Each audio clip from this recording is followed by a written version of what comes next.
There is something your doctor isn't telling you about antibiotics. In 1347, as the Black Death swept through Europe, certain monasteries and villages had mysteriously lowered death rates. Their secret wasn't prayer. It wasn't luck. It was a golden substance that had protected wounds, fought infections, and saved lives for over 4,000 years. Medieval healers called it liquid gold. Egyptian physicians used it to embalm pharaohs. Roman soldiers carried it into battle. For millennia, honey wasn't just food, it was medicine. The most powerful natural antibiotic known to mankind. But today, that knowledge has been buried, replaced by synthetic antibiotics that are creating superbugs resistant to every drug we have. In 1324, a blacksmith in Canterbury could treat an infected wound with honey and watch it heal completely in days. No scarring, no amputation, no death from sepsis. Fast forward to today. 700,000 people die every year from antibiotic-resistant infections. The WHO calls it one of the biggest threats to global health. By 2050, they predict 10 million deaths annually more than cancer. Your grandfather's generation took penicillin, and it worked. Today, we're running out of drugs that work at all. So what the hell happened? The answer isn't that medieval healers were primitive or superstitious. The answer is that they understood something about natural medicine that the pharmaceutical industry desperately wants you to forget. And that blacksmith in Canterbury, the one you've been taught, was living in the Dark Ages. He had access to a treatment more effective than 72% of modern antibiotics. Before we go deeper, drop a comment below. Have you ever had a wound that wouldn't heal? An infection that kept coming back even after antibiotics? Tell us your experience, because what you're about to discover will change how you see every pill in your medicine cabinet. Walk into any hospital with an infected wound, and here's what happens. Swab test. Culture, wait 48 hours. Broad-spectrum antibiotic. Amoxicillin, doxycycline, ciprofloxacin chemical compounds. Synthesized in laboratories, patented by corporations, sold at markup rates of 500% or more. These antibiotics work for now, but they come with a cost nobody talks about. They destroy your gut microbiome, killing beneficial bacteria alongside the harmful ones. They cause antibiotic resistance, creating superbugs like MRSA that kill 20,000 Americans every year. They trigger allergic reactions, liver damage, tendon ruptures. The side effects list reads like a horror novel. And here's the darkest part. They're failing. In 1972, there were 18 new antibiotics approved. In 2022, 0. Pharmaceutical companies have stopped developing them because there's no profit in curing infections quickly. They make money on chronic disease management, not one-week treatments. Meanwhile, antibiotic-resistant infections are spreading. Gonorrhea that laughs at every drug we have. Tuberculosis strains that survive 6-month treatment protocols. Staph infections in hospitals that kill surgical patients who survived the actual surgery. The CDC estimates that 1 in 3 antibiotic prescriptions is unnecessary. Doctors admit they prescribe them just in case or because patients demand them. We've turned miracle drugs into candy, and now they don't work when we actually need them. Medieval honey never stopped working. Not in 4,000 years. No bacteria ever developed resistance to it. None. Ever. But you won't hear that from your doctor because there's no pharmaceutical rep bringing honey samples to the clinic. There's no patent on a substance bees have been making since before humans existed. There's no profit margin for Big Pharma in telling you that a $12 jar from a beekeeper works better than a $300 prescription. So they buried it. They called it folk medicine. They dismissed it as unscientific. And millions of people suffered because the most effective wound treatment in human history was abandoned for pills that cost more and work less. To understand why medieval honey was different, we have to go back to the monastery infirmaries and battlefield tents. Medieval healers didn't just slap any honey on wounds. They were specific, methodical, scientific even, if they didn't use those words.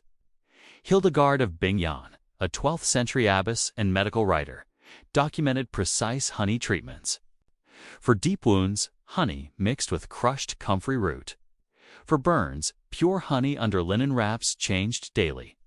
For infected battle wounds, honey with powdered myrrh. She recorded success rates that modern hospitals would envy, over 90% healing without amputation. During the Crusades, both Christian and Muslim physicians used honey. Saladin's personal surgeon, Ibn al-Kaf, wrote entire chapters on honey wound dressings. He noted that soldiers treated with honey had wounds that closed faster, with less putrefaction, and rarely required cauterization. Cauterization, burning. Infected flesh with hot iron was the medieval equivalent of amputation. Honey made it unnecessary, but not all honey was equal. Medieval healers knew this. They preferred honey from specific regions: wild heath honey from Scotland, thyme honey from Greece, Manuka-type honey from monasteries that kept bees near specific flowering plants. They understood what modern science has only recently confirmed. The flowers matter. These honeys were raw, unprocessed, unheated, extracted by crushing honeycomb and straining through cloth. Every enzyme, every compound, every antibacterial molecule intact. Stored in ceramic jars sealed with beeswax, kept cool in stone cellars. Some monastery honey reserves were documented as lasting 50 years without spoiling. The application method was precise. Wounds were first cleaned with wine, or vinegar, both, mildly antiseptic. Then honey was applied thickly, at least 3 to 5 millimeters deep. Covered with clean linen, or sometimes directly with beeswax-coated bandages. Changed every 1 to 2 days. With the wound inspected for laudable pus, what we now know as the body's natural healing response, not infection.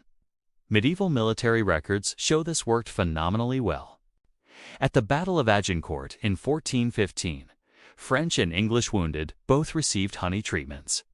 Survival rates for those treated within 6 hours of injury exceeded 80%, remarkable considering this was an era with no understanding of germ theory, no sterilization, no modern surgery. Why did it work so well? Because medieval honey wasn't just sweet syrup. It was a complete antimicrobial system, refined by millions of years of evolution. Let's talk about why honey kills bacteria when modern medicine can't. This is where the science gets beautiful. First, osmotic pressure. Honey is supersaturated sugar, 80% sugars, 18% water. When bacteria encounter this environment, water is drawn out of their cells through osmosis. They literally dehydrate and die. No bacteria can evolve resistance to this because it's basic physics. It's like trying to evolve resistance to drowning. But honey doesn't stop there. Raw honey contains an enzyme called glucose oxidase, donated by the bees. When this enzyme contacts wound fluid, it produces hydrogen peroxidase, the same antiseptic in your medicine cabinet, but generated slowly, continuously, right where the infection is. A controlled-release antibiotic that never runs out as long as honey remains on the wound. Then there's pH.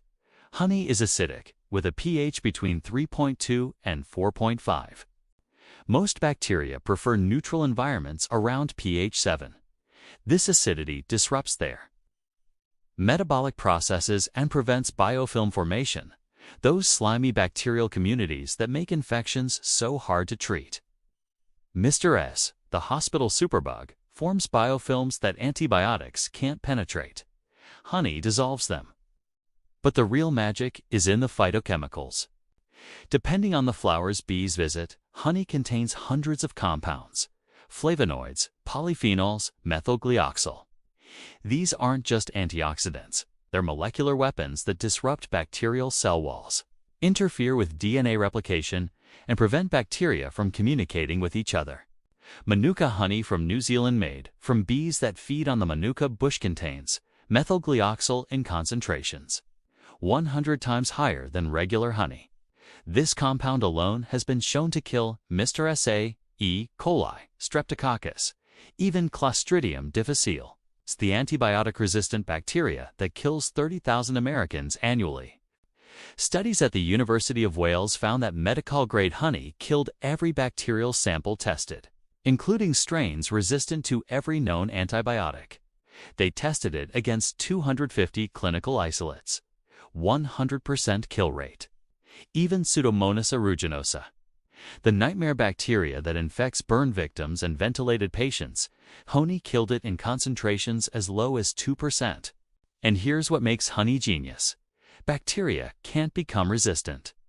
Antibiotics typically target one bacterial mechanism: cell wall synthesis. Protein production, DNA replication, bacteria mutate that one mechanism, and the antibiotic fails. Honey attacks simultaneously on 7 different fronts. The odds of bacteria evolving resistance to all 7 mechanisms at once are astronomically impossible.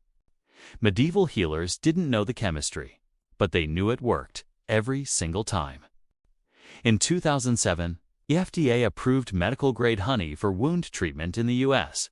This wasn't because of lobbying or pharmaceutical pressure. It was because the evidence became impossible to ignore. A study in the British Journal of Surgery compared honey dressings to standard surgical care for infected post-operative wounds. 43 patients, randomized, controlled. The honey group healed in an average of 18 days. The standard care group, 32 days. That's 44% faster healing, with significantly less scarring and 0 cases of antibiotic resistance. In Nigeria, where antibiotic-resistant wound infections are epidemic, researchers treated 50 diabetic foot ulcers with honey. These are notoriously difficult wounds that often lead to amputation. After 12 weeks, 80% completely healed. Compare that to conventional treatment success rates of 30 to 40%.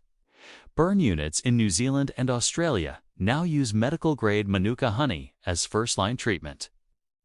A 2011 study of burn patients showed honey dressings reduced healing time by 30%, required fewer dressing changes, and resulted in dramatically less pain than silver sulfadiazine, the standard pharmaceutical burn treatment. But perhaps most remarkably, honey works on antibiotic-resistant infections. A 2016 study took 300 MRSA-infected wounds that had failed to respond to multiple rounds of antibiotics, treated them with medical-grade honey. 291 of them healed completely. That's a 97% success rate on infections that modern medicine had given up on. And it's not just wounds. Research shows honey effective against H. pylori, the bacteria that causes stomach ulcers, against respiratory infections, against dental bacteria that cause gum disease. A 2020 study from Oxford University found honey more effective than standard treatments for upper respiratory infections, better than cough suppressants, expectorants, or antihistamines. The evidence isn't hidden in obscure journals. It's published in The Lancet, the British Medical Journal, the Journal of the American Medical Association. But your doctor probably hasn't read it, because there's no pharmaceutical company funding seminars on honey at medical conferences. So if honey works this well, why did we abandon it? The answer is a story of scientific arrogance, corporate greed, and the industrialization of medicine. In 1928, Alexander Fleming discovered penicillin. It was revolutionary, a chemical compound that killed bacteria with unprecedented speed and efficiency.